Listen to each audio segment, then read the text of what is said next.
Hi, I'm Max, and today I'm going to show you how to cut a tube.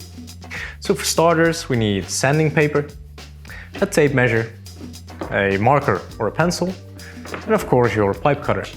So most tube cutters, they contain a sharp blade to cut the burrs of the pipe. But if yours does not, then make sure you also have a file to file them away.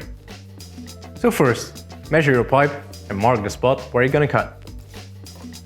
Then, cut the pipe with your pipe cutter as follows.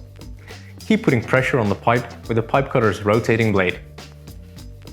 Once the pipe is cut, with the sharp blade of the pipe cutter or your file, remove the burrs from the pipe. And finally, sand the pipe so that it is smooth. We also recommend rinsing the pipe before use so that no filings or metal residues get into your system.